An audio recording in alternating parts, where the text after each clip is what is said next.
Bismillahirrahmanirrahim. Assalamualaikum warahmatullahi wabarakatuh. Berjumpa lagi bersama saya, Ria Nadia. Kali ini saya akan menjelaskan seputar tentang kurikulum. Baiklah, tanpa berbasa-basi, langsung saja kita masuk ke dalam pembahasan pertama. Definisi kurikulum. Kurikulum adalah program belajar yang diharapkan dimiliki siswa di bawah tanggung jawab sekolah dalam rangka untuk mencapai tujuan belajar. Sedangkan istilah kurikulum berasal dari kata kurir atau pelari yang pada awalnya digunakan dalam dunia olahraga.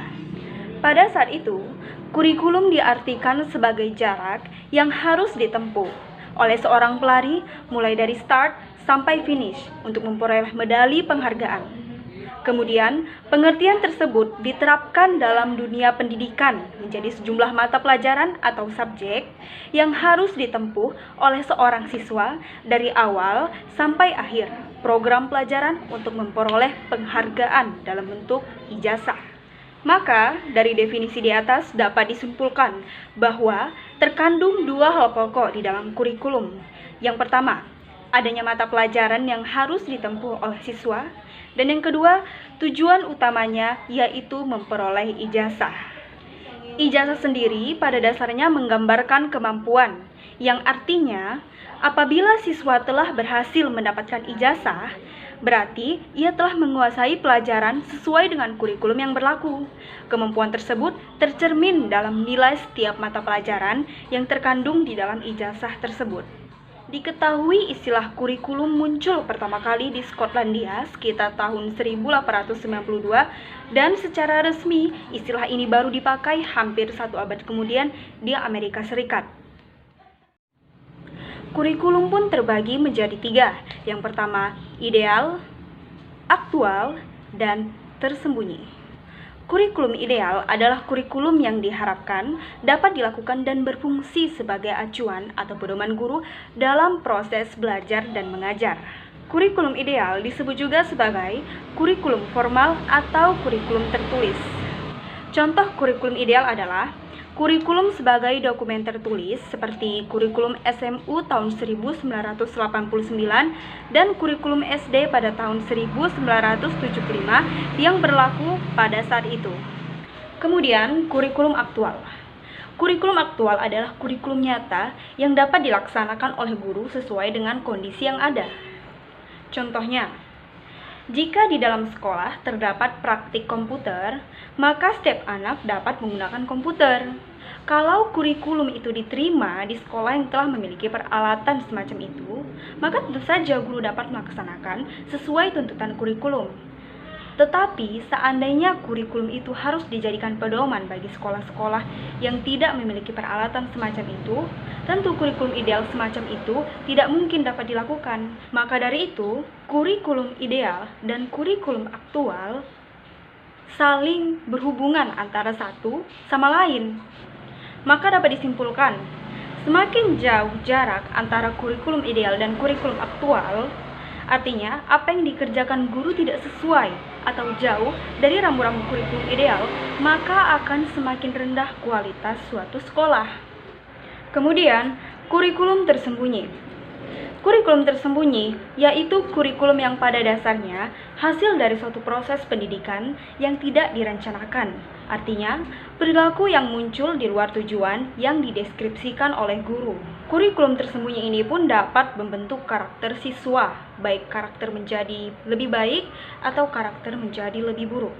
Contohnya, di dalam kurikulum tentu tidak tertulis tentang larangan merokok.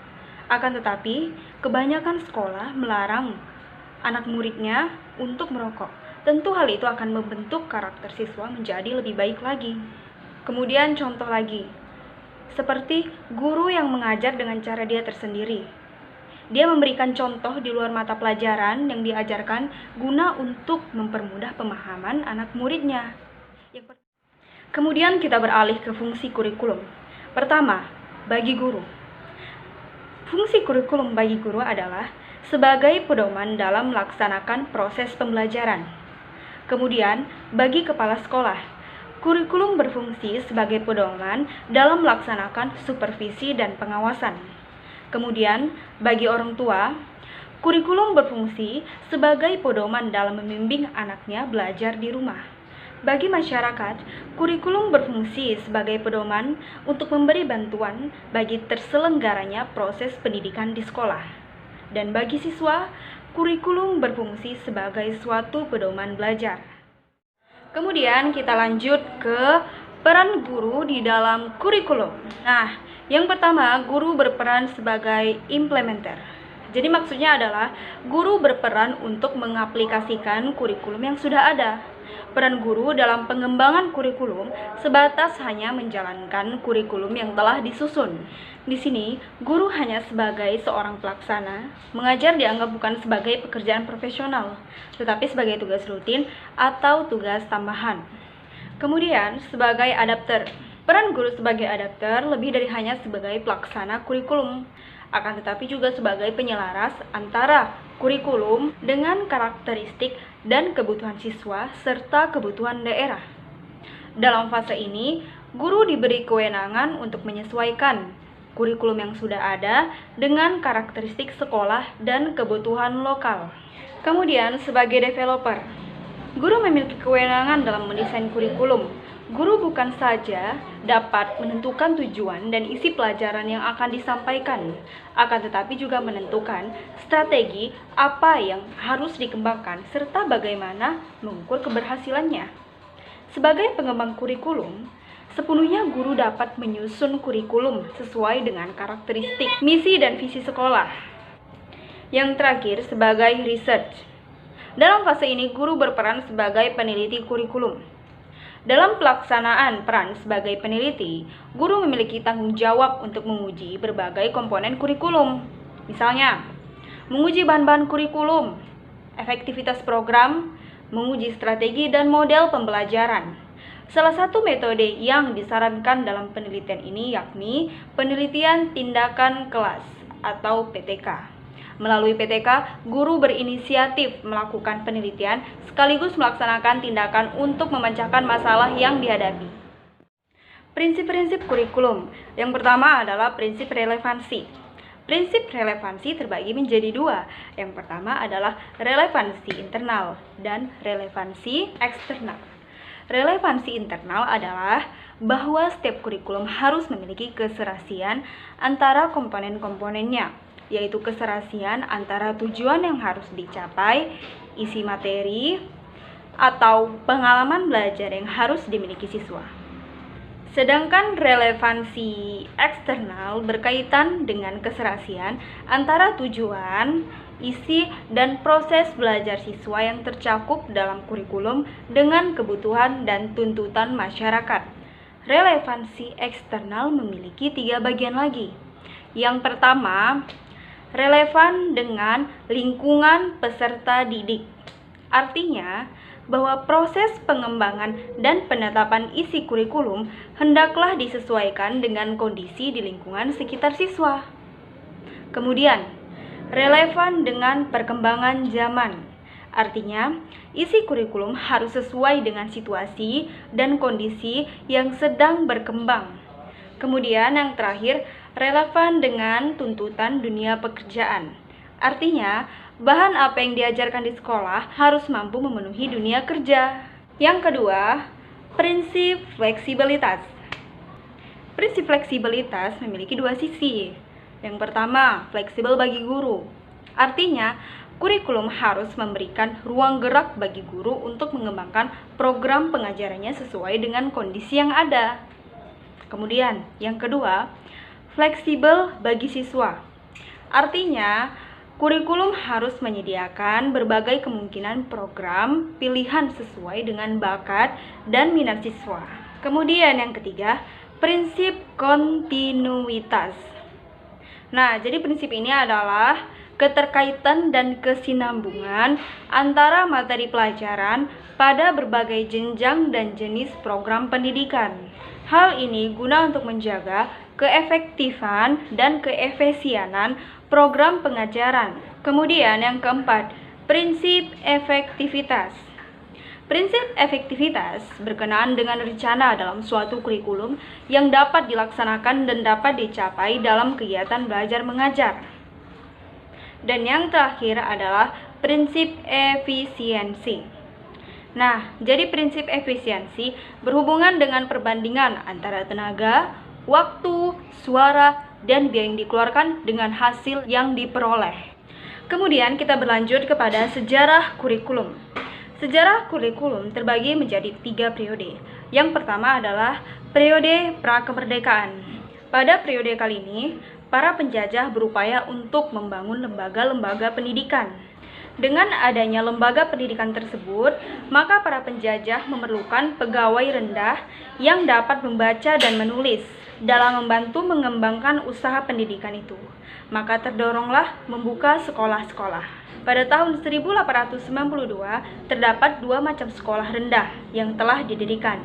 Yang pertama, sekolah kelas 2, yaitu sekolah untuk pribumi dengan lama pendidikan 3 tahun dan pelajaran yang diprogramkan berhitung, menulis, dan membaca. Kemudian, sekolah kelas 1, yaitu untuk anak pegawai pemerintah Hindia Belanda. Lama pendidikan awalnya 4 tahun, kemudian 5 tahun, dan akhirnya 7 tahun. Tujuan untuk mendidik pegawai-pegawai rendahan untuk keperluan kantor-kantor pemerintah dan kantor-kantor perdagangan. Nah, pada jenjang pendidikan menengah, didirikan gimnasium yang siswanya golongan ningrat. Masa belajar pendidikan ini berlangsung selama 3 tahun. Kemudian, model ini pun berubah menjadi MULO atau Meer Afgebreit Onderwijs yang lama pendidikannya selama 4 tahun. Sedangkan tingkat atas, Belanda mendirikan Algemene Middelbare School atau AMS dengan lama pendidikan 3 tahun terdiri dari bagian A dan bagian B. Bagian A spesifiknya adalah ilmu kebudayaan dan bagian B spesifikasinya adalah ilmu pengetahuan kealaman. Kemudian, ketika penjajah beralih dari Belanda ke Jepang, perkembangan pendidikan pada masa Jepang merubah semua sistem sekolah yang dibangun Belanda. Semua sekolah rendah yang bermacam-macam tingkatannya dihilangkan sama sekali, dan tinggallah sekolah rendah untuk bangsa Indonesia, yaitu sekolah rakyat yang disebut Kokumin Gakko atau 6 tahun lamanya. Nah, pada saat itu anak-anak harus membantu Jepang dalam perperangan, sehingga anak-anak pribumi harus mengikuti latihan wajib militer di sekolah. Kemudian yang kedua adalah periode pasca kemerdekaan. Yang pertama adalah kurikulum tahun 1947. Kurikulum tahun 1947 lebih menekankan pada pembentukan karakter manusia Indonesia yang merdeka dan berdaulat dan sejajar dengan bangsa lain. Kurikulum 47 sebagai pengganti sistem pendidikan kolonial Belanda yang baru dilaksanakan pada tahun 1950. Kemudian, kurikulum 1952. Pada tahun 1952, kurikulum di Indonesia mengalami penyempurnaan dan belum menggunakan istilah kurikulum. Ciri khas dari kurikulum 1952 adalah setiap rencana pelajaran harus memerhatikan isi pelajaran dan dihubungkan dengan kehidupan sehari-hari dan kehidupan nyata di masyarakat. Kemudian, kurikulum 1964. Pada kurikulum 1964, sistem pendidikan dinamakan Pancawardhana. Kemudian, kurikulum 1968. Dari aspek tujuan pendidikan, kurikulum 1968 lebih ditekankan pada upaya untuk membentuk manusia Pancasila sejati, kuat, dan jasmani, mempertinggi kecerdasan dan keterampilan jasmani, moral, budi pekerti, dan keyakinan beragama.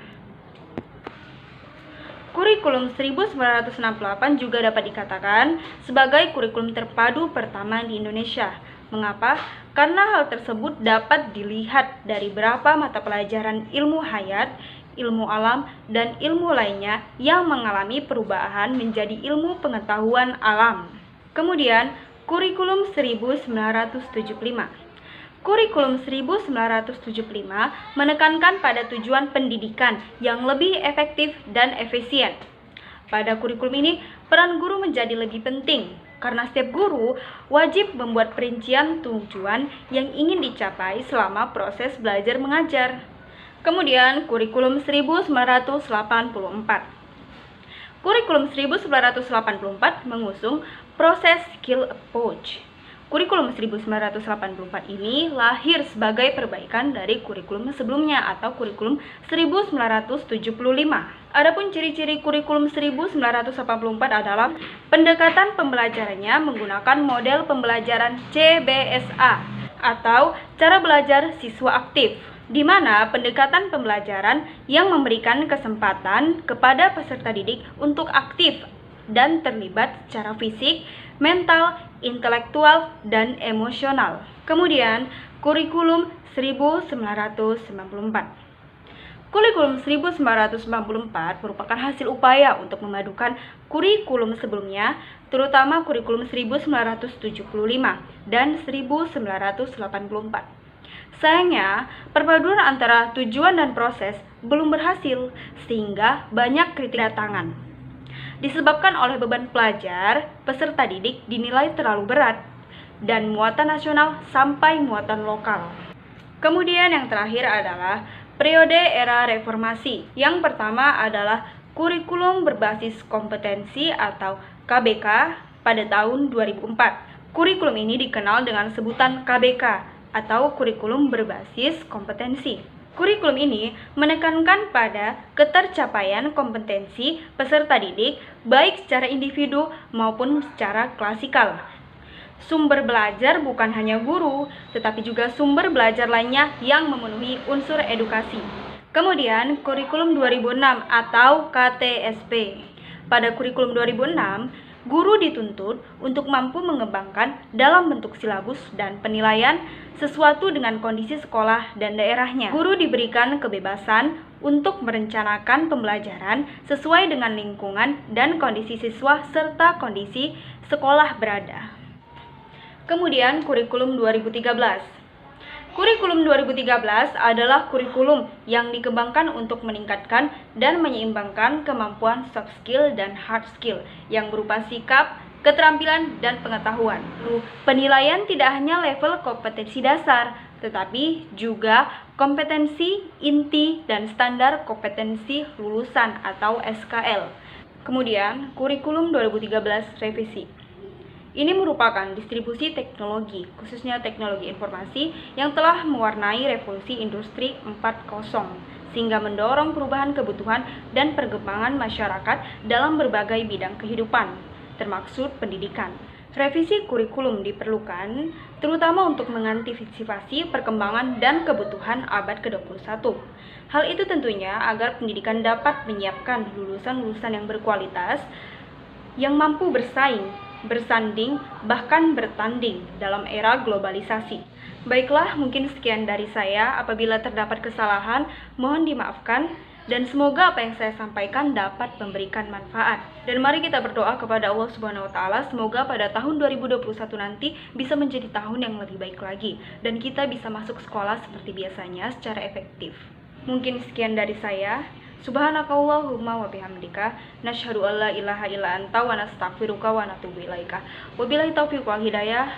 Assalamualaikum warahmatullahi wabarakatuh.